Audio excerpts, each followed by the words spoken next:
Well, good morning and welcome everybody. Thank you for joining us for the latest Investment Week webinar.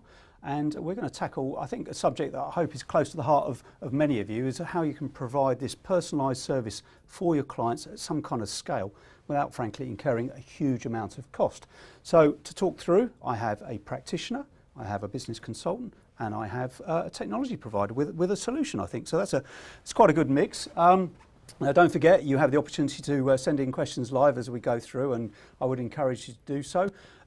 If you can't stay with us all the way through, or you want to share this with some of your colleagues afterwards, it will be available as a podcast. And the all-important CPD. You will get CPD for listening all the way through the 45 minutes.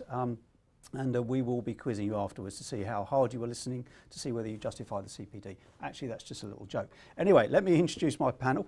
Simon New from IRESS. Simon, very nice to see you. Thank you very much for joining us. David Aston from EY, and our practitioner, Etienne Demerels from Signia Wealth. Welcome, gentlemen. Simon, let's start with you. So, can wealth managers deliver a personalised service at scale? I think the obvious answer is yes, they can. Yeah. Whether that exists today, I think is questionable. Yeah. Certainly, our experience in the market is that it's something many firms are struggling to get to grips with. There are opportunities, and we certainly see some real pockets of success. Yeah. But in general, I think, as an industry, we're way behind those comparables you'll find elsewhere. And I guess it's the one thing that most people in the industry would say they would love to be able to do, but I'm sure that they think there are many barriers, and we're going to sort of address some of those today, aren't we? Yeah, I completely agree. I mean, if we think of the concept of wealth management, it is offered up as a service to clients, and a service that clients are expected to pay for, and therefore with that comes a responsibility of delivering something which is, I believe, relatively customised to that client. And whilst I think we see that certainly in the investment space, there's clear alignment between investment strategy and clients. The service that sits around that investment strategy doesn't always live up to the expectation of a degree of personalisation. Now, David, you're the sort of consultant here. You look at this for EY, and you've looked at other major firms before. Now, is this a technology issue, or is it an operational issue, or is it a combination of the two? Because the simpleton in me says, it's a technology solution, isn't it? I guess it's more complex than that. I think it is more complex than that. I think it's a combination of them. I think there are some technology drivers that are a key part of this, but I think fundamentally we're looking at an operating model and a cultural change as well. Yep. So all of the advances in technology are clearly driving changes. They're setting new consumer expectations, and that's coming to the wealth management sector as well. So clients expect more, in short. I think the industry, I agree with Simon, the industry is looking at how it best responds to that challenge. Yep. I think we're all at different levels. If I look across the industry in responding to that, the client needs are different from one end of the spectrum, from ultra high net worth right the way through to the mass market, and everyone's responding and looking at the opportunities to respond to that. But I think culturally what we're looking at is a transformation of the operating model and the infrastructure that's needed to both distribute to and communicate with clients, and also service them on an ongoing basis. So many of those issues, I think for some of our listeners would say, well, I've got to be operating in a very large firm for some of those issues to A, be relevant, but B, sort of perhaps more importantly, be things that we can address as a business. What type of size of organisation? Is this up and down the scale in terms of size? I think it is up and down the scale, and as I say, I think the challenge is a different one depending on which type of wealth manager you are. And some of the asset managers, of course, and the banks are playing in this space as well, so they'll tackle it in a completely different way. And it depends on who your clients are, and there's current segmentation as to how you do it. So I think there's an argument for the one end of the scale, the large bank-owned wealth managers who operate across the scale. I think they're grappling with a number of things. They're grappling with how do they bring some of that automation and change and improvements to their ultra high net worth experience with the advisor, but enabling that advisor through the use of technology. How do they also bring that into the middle space for the mass market as well, and leverage that technology and make that feel joined up? And then also on the self-directed scale as well. So I think there's an argument for the change being slightly different across the board. I would also argue it's not about scale. A lot of it is to do with legacy. Okay. One of the challenges I think a lot of wealth managers have is they're inhibited by their past, by the technology, by their infrastructure that they operate with. So from my perspective, new entrants coming into the market have a much better opportunity, much simpler opportunity to deliver sort of mass personalisation, because they can take advantage of the changes that we've seen in the industry and the technology that supports the industry. If you've been around a long time and you're stuck with old technology, it's somewhat harder to move. Now, Etienne, Signia is a multi-family office, and I think family offices have a reputation for being very personalised in their service, but by virtue of that, you actually don't have a large number of clients to sort of kind of service on a regular basis. So how do you address this as an issue?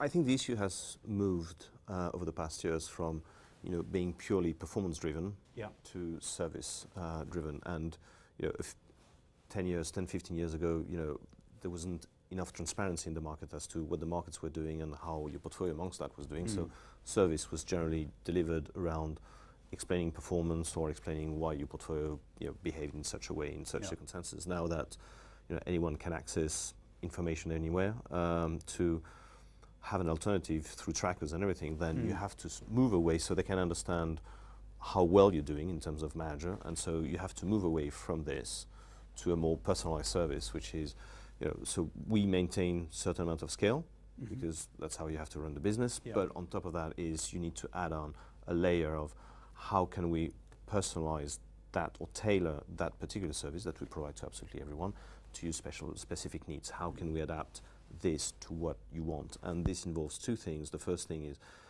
understanding what the client wants and the level of interaction they want. Some people are just not interested, or they are interested, but because they're too busy doing the day job, then interaction doesn't have to be on a daily basis.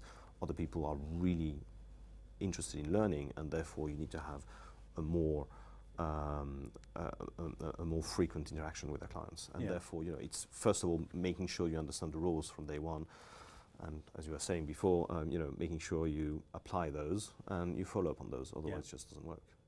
Now this is, Simon, is what in the jargon we would call mass personalisation. So I have my little my gimmick, which I'll just hold up so everybody can see. This is in very, very simply an example of mass personalisation. That's Donald Trump on a bar of chocolate. We're actually talking about stuff with a bit more substance to it. I think we're talking about wealth as opposed to sort of chocolate. But at its simplest, that would me having my face on a bar of chocolate. Are we talking about something as simple as us all getting the same email with the same investment information, the same portfolio review, but just with our own individual names on it? What are we talking about here? Well, I think at its most basic level, that's something that all wealth managers are capable of doing. Yeah. But from my perspective, it can manifest itself in lots of different ways. And ultimately, the industry that we're in is around delivering performance. And as Etienne mentioned, it's about making sure that's transparent and visible. I think what we're very capable of in the industry is overlaying that with a real level of personalisation. It's adding information to the core investment report. The regulator stipulates what has to go out on an annual basis. But what's the commentary that goes around that? What's the way in which that's delivered? Actually, the different interaction you can create. So sending a static report with a letter with some degree of personalisation, that's one way of doing it. But actually providing regular updates to your clients through content management on your website, through videos, those sorts of interactions to engage the client in different ways, I think are how you can bring a personalisation to a service which is fundamentally a scale operation. So David, it really is about being smarter in effect in terms of the way you communicate with clients. I think it is, and I think it's a change of mindset. I mean, historically, it's fair to say as an industry we've been quite product-centric. We've had product silos, and we focused on those. And I think what we're seeing across the industry, across all segments, is this shift to customer-centric design. And what does that mean? I think that means, it sounds easy to say, but actually it means understanding exactly who your customers are, both current and future. We work with many customers to design personas so that you articulate who they are, make that available to everyone across the operating model, so that when you're designing new products and services, you're specifically designing with that customer in mind. I think what you also do then is you hire customers and bring them into the development of your product and service set. So you bring them in during that process of design, iterate through that, and you bring real customers in as well to actually test whether that's something that they want and they will pay for. Basically really asking them what they want and actually listening to what they want and trying to respond accordingly. Completely. Building that capability internally where you're building for customers so that you know they want it, you know they'll buy it and you'll know they'll be happy with it. And then there's an ongoing piece we'll probably come on to later, which is around measuring that. And if you measure that, and we talked earlier about this, if you measure that sentiment, then that can allow you to essentially improve that product if it has high take-up and push that further, or alternatively, if it's not working, it's not quite right, and not appealing, then you can pull that back. Now, Etienne, you talked about you know, the different nature of clients. Yep. I'm a personal example.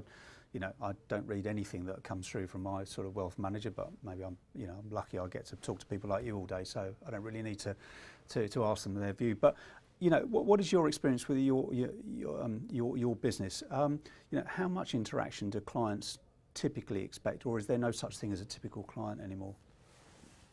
I don't think there's such thing as typical client, but you have typical buckets. Yeah. You know, you can group your clients in terms of, you know, how often they need interaction or how personalized the service they want. Some people are just into buy a commodity, for instance. Yes. You know, this is what I want, and whether I go to this firm, big firm, small firm, the bottom line is, can I get this, and what price can I get it at? And you know, and they will spread them. Some others really truly want a personalized service, and therefore you have to understand what they want and how they want it. So I think what we're trying to do is bucketing, trying to understand what the needs of our clients are, and bucketing them through effectively needs, but also there's a generational aspect. Some older clients have been used to a certain type of interaction, therefore it's going to be difficult for them to move from, you know, phone, lunch, whatever you want, to purely online LinkedIn, you know, kind of stuff. And that you need to understand. That being said, due to the way things evolve, I think the more personalized online stuff will more and more take precedence over the rest. I mean, you will have personalized through personalized contact, but I think the more personalized digital interaction will be more and more important. And Simon, you've said you've seen some sort of good examples of it. Just give us a sort of flavour of the kind of things that firms have been doing. You thought that's smart. Yeah, I mean, we can draw. We're an international business. We have operations in Australia, South Africa, Canada, which have very similar regulatory regimes. Yeah. But those sort of characteristics manifest themselves in very different ways. So we see, for example, in the Australian market, they're far more advanced around use of active video. So online collaboration, where clients are engaged person to person, but in a very personalised way, but done remotely, done at a time to suit the client. That it's all videoed. It's actually creating an ongoing client record. Yeah. It's screen sharing, so actually they're working together with their advisor as opposed to being preached to. Yeah. And right to the point where they can complete transactions with on-screen signatures. For me, those are the sorts of interactions which aren't going to suit everyone, no. and I wouldn't pretend that they suited everyone, but increasingly thinking through the way in which you use technology to appeal to different parts of your client base, I think is certainly a characteristic of successful wealth managers, prepared to push those boundaries, listen to their client feedback and try different technologies. Aligned to that, what we've also seen is the use of personalised goals. 10, 15 years ago, it was all about just overall performance, whereas now we're seeing in most of our markets a much higher proportionate use of goal-based planning. You see it in America as well. You see much higher take-up. Yeah. That's now hitting 60 to 70%, I believe, of planning is around goals-based. That's still something the UK is relatively behind on. And from my perspective, creating a goal with a client automatically creates a real bond between the advisor and the client. Yeah. There is a shared objective. The danger I see, though, in those types of interactions are they're momentary. Once they're done, how do you keep them alive? How does an organisation maintain that relationship, maintain that personalisation, to give you, the client, confidence that you've not been forgotten, you haven't just signed away a cheque and everyone's moved on. And so for me, that's the key characteristic where we're seeing in a number of our markets. The regulator is also paying attention to that. Yeah. So don't just do it well once, don't just give the veneer of personalisation, follow it through, deliver it consistently. And David, this is we'll use the expression constantly about outcomes these days. It is about client outcomes, but to Simon's point, the way of helping a client achieve his or her goals is actually not, is by regularity of contact, isn't it? Just reassuring them, say, you know, if there's been a market correction, an interaction that sort of says, you know, listen, Mr. and Mrs. Jones, you don't need to be worried because that kind of thing. And, you know, using the example Simon used of video is not the most revolutionary piece of technology, is it? It's all, strikes me as being very accessible to most firms. Yeah, agreed. I want to touch on a couple of things actually that Simon please. said, because I was quite intrigued by those. I'm particularly excited by Robo and the opportunity that creates. Yeah. Combination of Robo with the human touch, so the hybrid approach. Yeah. And for me, it's fascinating. And I also agree with Simon's point of view around goals-based planning being a very large part of the future in that guidance and advice space. I think it's key. And one of the things that we are seeing around the touch points, so you know, your question around how do you keep that engagement, is a number of our clients are now recruiting behavioural scientists to actually advise them on how do you get the best combination between that automation and the advisor touch, and what touch would be most appropriate depending on the outcome you're seeking. So goals-based planning can be a fantastic means of engaging and personalising around what is it you're seeking to achieve, be that school fees, be that retirement, be that other goals. Yeah. But then on an ongoing basis, keeping that interaction is key. And behavioural scientists are looking at things like nudge therapy, how do you then send texts, other reminders, which are driven by data that you have on the platform around key points and driving that to key interactions. Other things which are quite interesting and behavioural scientists are looking at is what does the future look like? How do you encourage things like multi-generational interactions through technology, but do that in a way that it brings everyone together, both advisor, the person with the assets and their family, in a way that's meaningful. Okay. Etienne, before I ask you a sort of follow-up sort of question, to our audience, we have a couple of polls, so just to see how you're tackling this issue. So the first one is a nice sort of simple one. Do you think you are delivering a truly personalised service? So you've got three options there, yes, no, or you're unsure. Hopefully not too many of you are unsure as to whether you are delivering that personalised service. But anyway, if you click on the little poll button, cast your vote as it were, and then I'll share the outcome of that with our panel and get their comments in a couple of minutes' time. Sort of Etienne, you sort of talked about some of the kind of challenges, and they are generational, but there's also kind of a mistake of thinking that everybody who's over 60 can't use an iPhone and can't use Skype and etc. And they just want a long lunch and a long portfolio statement that they can read by the fireplace. Or maybe that is what they all want. It might just be you, Lawrence. It might just be me. I'm rapidly heading towards that. I think, especially with the use of ease of iPads and iPhones, I think everyone's now interested in getting personalised touch with that. And you mentioned just getting a text or something like that, something that wasn't really authorized even a few years ago. Now some smaller firms can effectively do it, and we communicate with our clients through text and emails very easily. That's not a problem.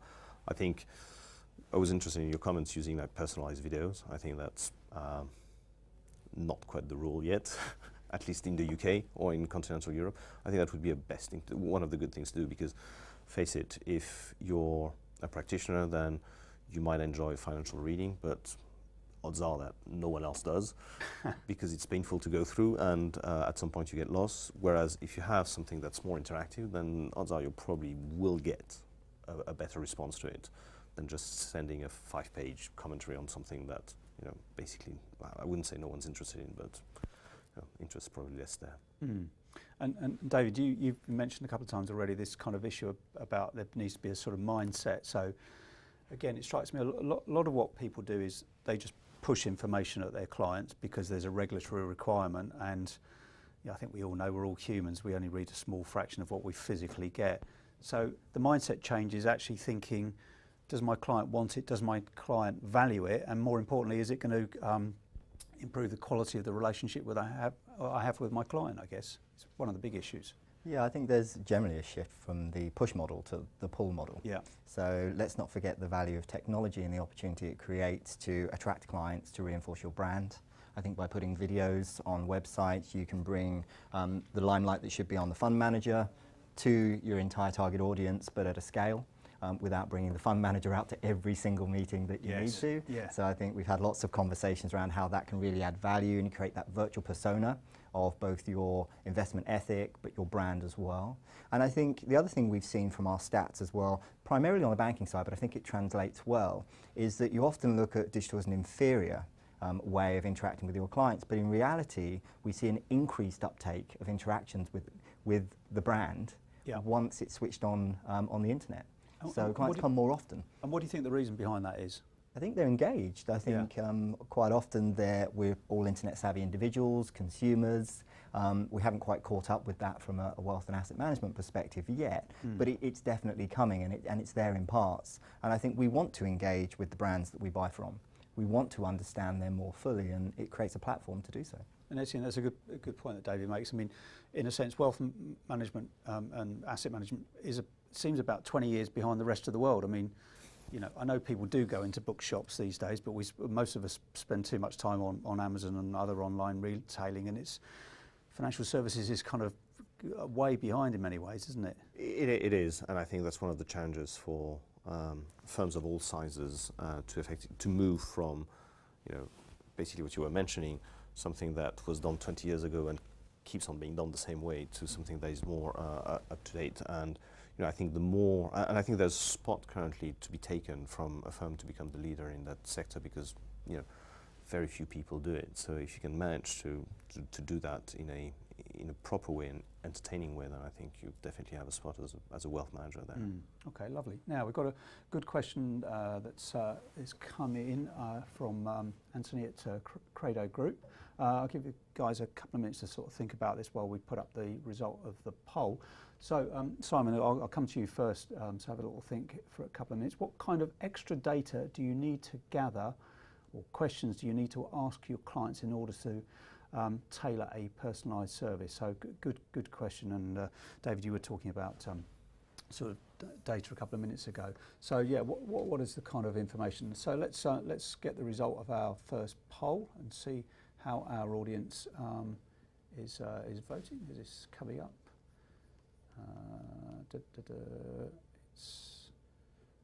Hold on, we'll get my result in a minute.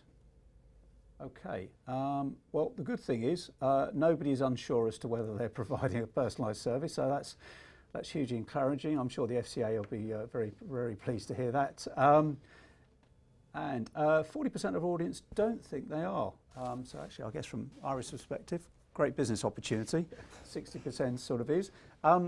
Those broad figures, it's a very simple, broad question, wasn't it, Simon? So how does that strike you on first view? It doesn't surprise me at all, to be honest with you. And you know, whilst obviously we're a technology provider, we only provide part of the mechanics of delivering a personal service. So so I think it's, you know, the point David made earlier on about it being much more business model, cultural, as well as technology, I think remains absolutely valid. Our own personal view of customization, personalisation will also vary significantly, and our expectations are often limited by our own understanding of what's out there in the market. I think we've always got to keep looking beyond our own industry to really see what leaders are doing. Yes. And would we answer the same if we looked at it in comparison to other markets? I don't know. I mean, you know, one of the examples I'm fascinated by was a few years ago in the luxury car market was the place you'd go to for customization. Yes. Everything else was aftermarket, but if you went to one of the real premium brands, you would be delivered a bespoke service. Now you've got mass retailers like Vauxhall producing mass customization. Now that 10 years ago would have been pretty much unheard of. Yes. And we as an industry can't even really provide personalisation to our most valued clients, let alone the mass market. Yeah. So I think we've got a long way to go. And picking up on the question, yes, exactly. I don't personally think it's just about data, because I think a lot of the time advisors and wealth managers really do know a lot about their clients, but it's stored in the mental data bank. It's not in a format which can be readily reused. And I think that's really at the heart of it, is we know a lot about our clients. We know more than most industries would ever dream of knowing. Yeah.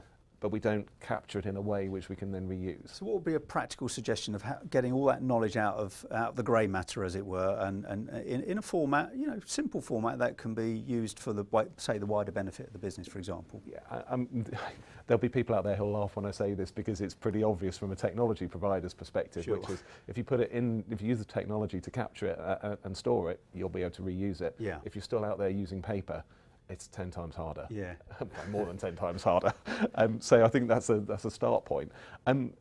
But for me, that it's not just about collecting the data that's important. I think we need to give our clients an opportunity to customize things themselves as well. So, for example, the online experience, being able to set up essentially your own homepage, set it up with the data and the structure that you want to see when you log in. Yeah. Because people see things in different ways. Some people just want the big number that says, hey, this is how much you're worth today, Lawrence. Yes. Yeah. Others actually want to be able to say, okay, well, this is how much you're worth today, Lawrence. This is how much you were worth a few days ago. Yeah. This is how we're performing against the benchmark. This is the visual representation of your portfolio. I personally think that's the sort of interaction we ought to be encouraging our clients by giving them the tools. Yeah. They tell us how they want to engage with us. And Etienne, I mean, it's a great point, isn't it? I'm somebody who just wants to know what my little portfolio is worth, and then if I can see how much I invested, at the start, I know whether I'm a brilliant fund manager or a bad one. And I think we all know the answer to that one. But how do you approach some of these sort of subjects? I mean, do you do something as simple as that for clients, for example? So we do, and because we're lucky enough that we have very few clients we look after, and obviously we can customize when needed. So we have ballpark stuff, and then general stuff, and then for each client we send something that's more personalized. My question is more, growing in scale. How do you manage that? Currently we can, because we've got small clients and we know them, so we know effectively what's going to interest them and what exactly they want. How, if you're going to scale that up, how do you use, what tools do you use and how do you manage them so that you get the same service, maybe not the same, but a very similar one with, growing number of clients. And I think there's a lot of difference between being truly customized and differentiated. It's all our clients, because they've all, again, our client base is roughly, it's ultra high net worth, therefore I wouldn't say they all have the same problems, but there's big commonality, and therefore it's not, so you might have differentiation according to nationality and age and so on and so forth, or personal situation and so on and so forth. But for me, it's more differentiation client from client. One might be interested in ESG, for instance, so therefore you might want to deliver more information there, more content there. The other one might be interested in sports, therefore it's completely different. But initially they do have the same kind of context. And for me, it's more how you use the more granular stuff to get in touch with them. And David, let's come back to the sort of the point about collection of data. So, does the type of data that a firm needs to collect depend on the type of their client base? So, again, to Etienne's point, they have a relatively small number of sort of clients. So, it's relatively easy for them to collect quite a lot of data, either digitally or on sort of personal interaction. But if you're a firm with, thousands of clients, should you be looking to collect a small amount of data across all of that and then look to kind of get some learning lessons from that? Yeah, so there's lots of points actually on both sides that I'd like to kind of comment on there. But I agree with Simon's point, first of all, that if it's not in a system, then you can't derive the trends and analysis from that. So it going in there is a fantastic starting point. I think also as well, coming back to this idea of does everyone need truly bespoke service, and I agree with the sentiment here as well, which I think is actually, if it's aligned to your need, then it will feel customized to an extent anyway. So whether you go about that by understanding the core demographic you have within your client base and aligning the service to them, it will feel personalized, which I think is key. But there are other ways in which you can actually create an interface through the collection of that data. So clients, for example, where they're using iPads, for example, on a one-to-one basis with clients, where that data is captured at that point, creating an account which can then be handed off to the client for them to engage on an ongoing basis. And then if you add in the nudge idea as well on top of that, then that keeps that interaction on an ongoing basis. The mecca here, the ideal, clearly has to be a form of omni-channel experience, which is the data's in one place or feels like it's in one place, so that wherever you are, wherever the client is, they can access the same information that's real time that the advisor can see, and then when they come together, they can interface on that as well. And just simply, David, for those who are not particularly familiar with the nudge principle, just explain what the concept is.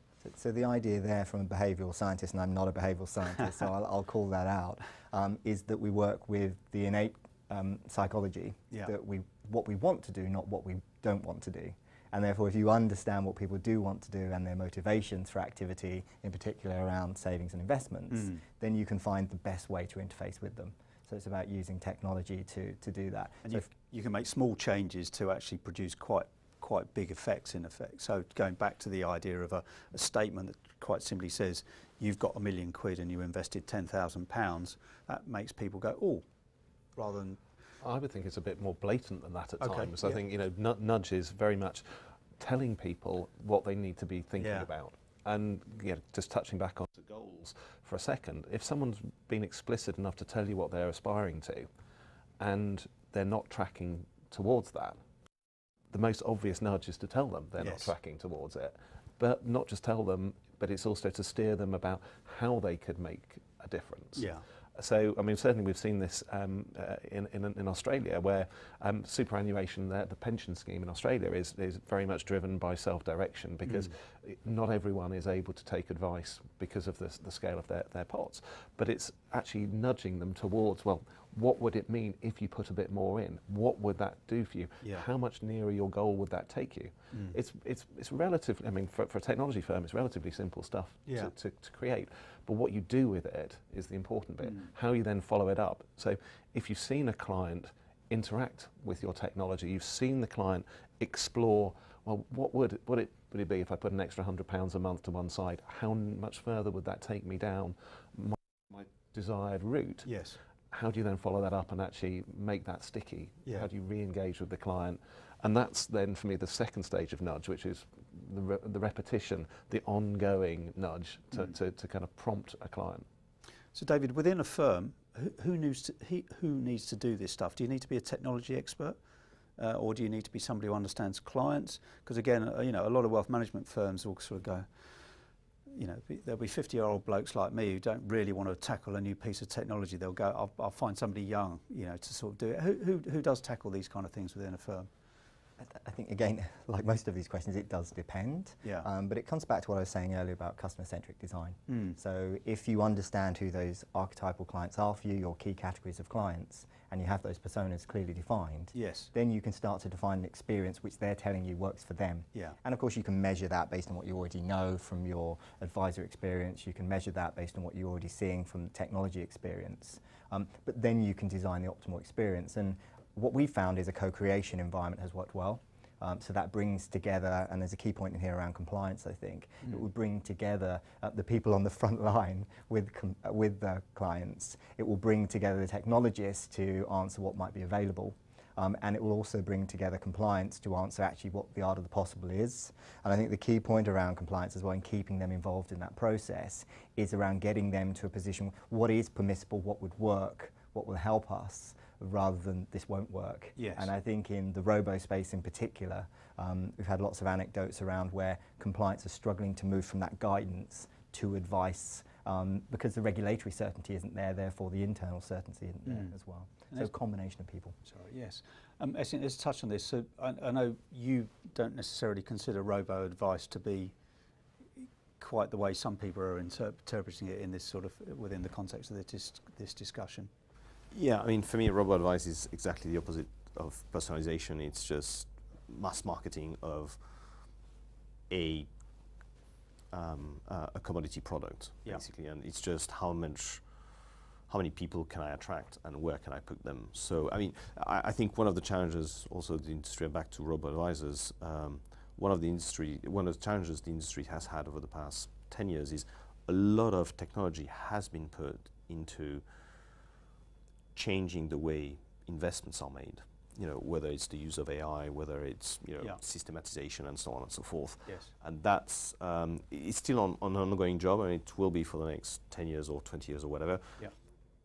But the client side of the equation has been completely forgotten in another way, and a lot of investments, a lot of energy has been put into delivering a product.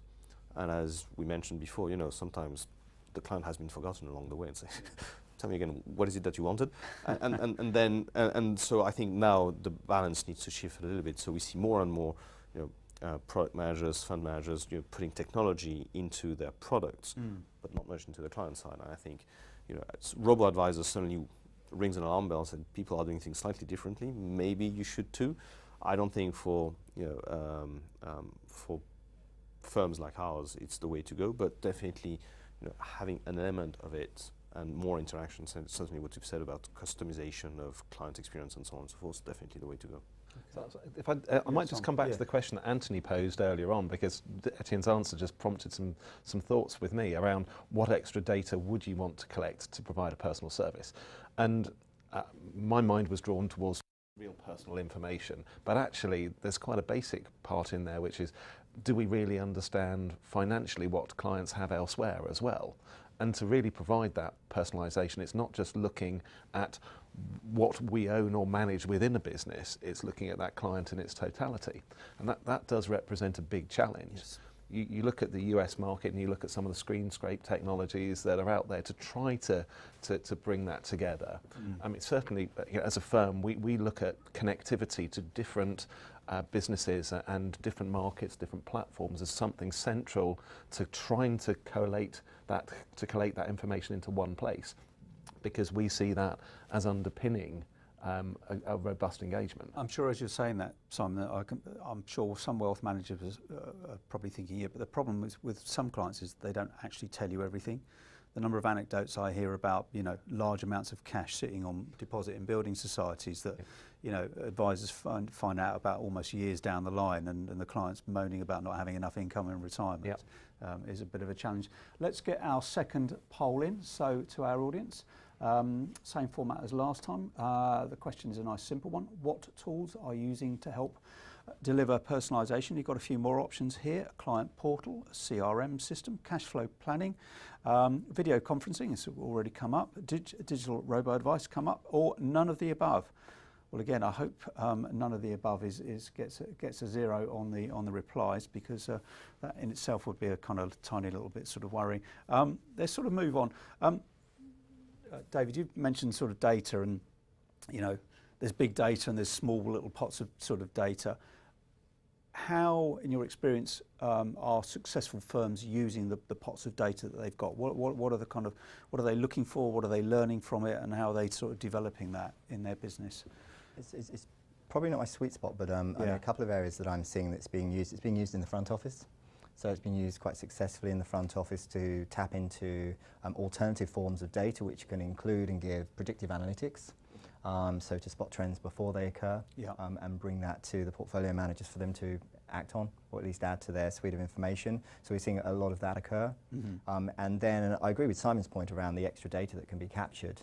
And I think there's an opportunity to widen that as well, to include heirs, to include other family dynamics. We're seeing a shift on the data side in the collection of intergenerational wealth, and how do you follow that money? How do you understand the, if you like, I hate to use the term ecosystem, but that broader kind of family dynamic, and who are the parties involved in that, and to what extent is that really captured, or is the discussion around the goals of an individual and the knock-on impact that that has on other people. So I think there's a lot to be done there, and technology can be really quite key in engaging those. I've seen some great examples from wealth managers that are really engaging those other parts of the family in a way, in recognition that they will soon become the customer of the future. And Etienne, how difficult does your firm find it to have a sort of intergenerational conversation? Because I guess the firm's relationship historically is with one of the senior members of a family. Yeah, I think back to goals investing, I think that makes it easier, because when you start saying, listen, what's got a pot of money, what exactly do you want it to achieve for you?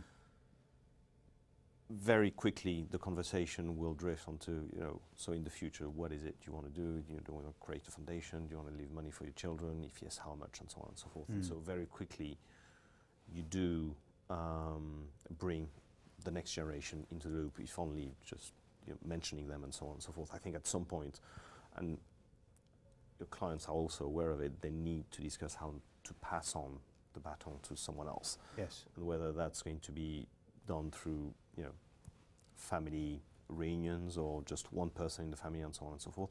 And, a lot of people haven't really thought about it. And, that's where, as a wealth advisor, your experience comes in. So, listen, we've seen a lot of people and that's, to me, that's part of the personalizations. And this is, I understand your circumstance set, but also, in my experience, this is what we've seen, and people with similar circumstances, this is what they've done. And by the way, should you want to meet anyone else in the same circumstance, then by all means, let's set up a meeting. And that, I think, is it's never an easy conversation. But if you move away from just pure product pushing somehow to more goals based or achievements, then it is going to be a discussion that you're going to have at some point, and it's easier to have it. Never easy, but it's easier. And I'm guessing the interaction you have with generations differs on the kind of information that you want to sort of share with them. Again, in my experience, sort of you've got the sort of younger members who are not really very engaged and they're not interested in investments in the stock market. So there's almost a kind of an educational role for a firm like yourself, which is very different from telling the senior members, the valuation and the market outlook. There is that, but there's also a different angle.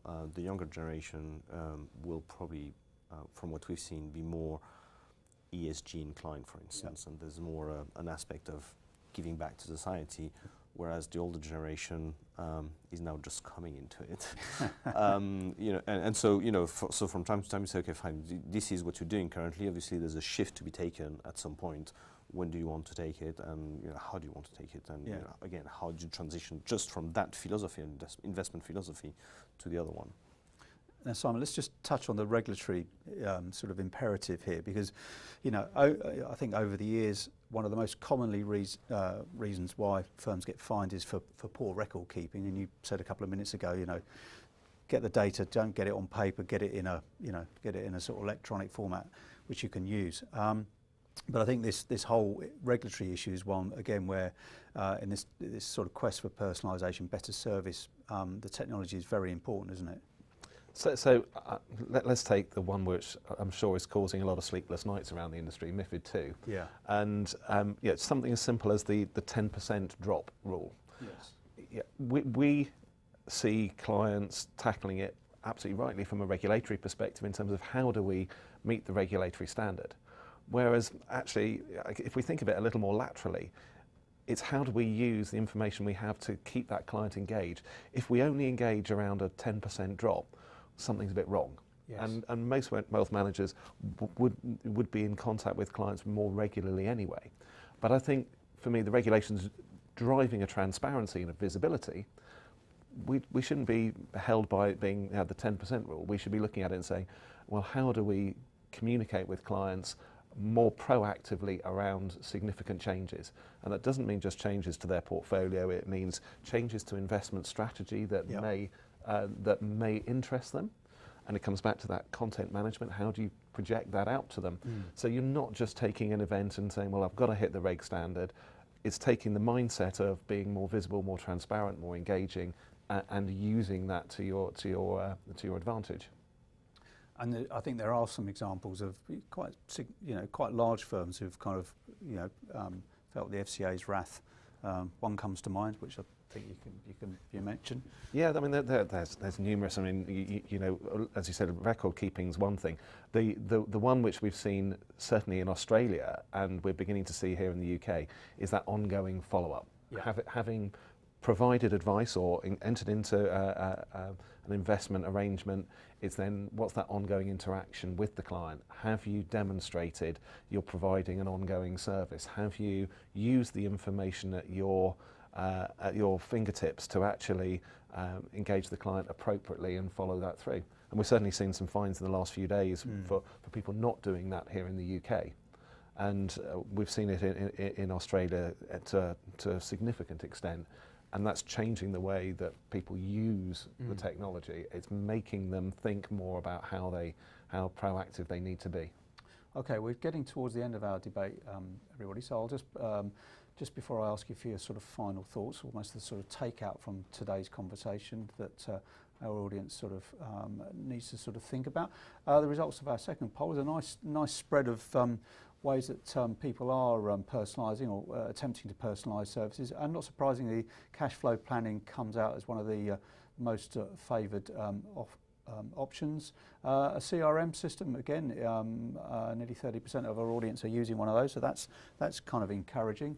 A client portal, obviously, so quite simply, website in many cases is a 20% of our audience, and interestingly, 12% of our audience say that they are not using any of our options. So I'll be very intrigued to see whether whether they're just doing some simple, functional, old-fashioned sending reports out in the post. There's nothing wrong with that, but I guess in the digital age, and hence our conversation, I think most people expect more. So let's Etienne, to you sort of first come back to sort of where we started.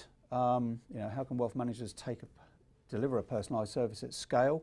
How do you think about this in the round? Well, what I've taken away from this morning is as far as wealth managers are concerned, we're in a transition period where we almost need to allow our clients to become adults, in a sense. We've come from a generation where bankers or wealth managers were feeding information to our clients and just let them absorb it in whatever way they could, if they even could, to something different. So let them express themselves either when you first meet them or through contents and so on and so forth, and let them design their own goal. Obviously guide them through that, but let them design and let them have an upper hand on what they want and what we can achieve for them, rather than just, again, trying to, sorry for the analogy, robo-advise them and say, this is your bucket and therefore you'll go there, and that's the end goal. Okay. And David, what's one or two key takeouts for you that people should be thinking about if they're not doing it already? Yeah, a couple of key takeaways is that, true personalisation is difficult. Yeah. I think we've come to an understanding that actually, rather than strive for that, what you're looking for is to identify the key themes and offerings that make sense to your clients. And in that comes a need to just get that much closer to your clients' needs, to understand exactly what it is they're looking for. And a couple of points around where can you look for that. I think you can look in part to the fintechs for their ability to simplify product offerings, at times too simple, but I think their philosophy of simplicity and simplicity of presentation is something that potentially can be learnt from, and many are. I think also we can look to the US. I think the US, in their maturity of both market investments and their use of technology, I think there's some learnings there. I think in particular, they're in the next wave of automation and a hybrid, and integrating those hybrid operating models into advisor networks, and covering a much broader range of clients as a result of that. So opportunity there. Lovely. Now, Simon, you used a couple of interesting, examples from some of your overseas offices, and actually, it's very simple to find these things. You just Google them, don't you, and see the way firms are doing it in other jurisdictions. I think there's a lot to take away from this morning. I think it doesn't have to be huge. Yeah. This is about, for me, taking bite-sized steps. If you don't become customer-centric overnight. And actually, a lot of our industry is customer-centric. It's just delivered in a particular way. So technology is only a facilitator. We know that. It has to be a more of a business model and a cultural change as well. So recognising that, the three things I think really do allow us to bring mass personalisation. Goals-based. You can't get more personal than understanding someone's individual goal. And then it's how you follow up and you track and you manage that on an ongoing basis. So I think that's number one. Number two would be actually present information or show me information in a way that I want to digest it. So that for me is around personalised screens. It's about allowing me to choose whether I have a pie chart or whether I have raw data. So that will be my second. And then the third thing is delivering through, give me some choice of channels. It's often talked about, but use of video, the traditional phone, why not? Yes. It's how we engage, but using those variety and using them sensibly. but ultimately remembering to put it all on your database so you've still got the information.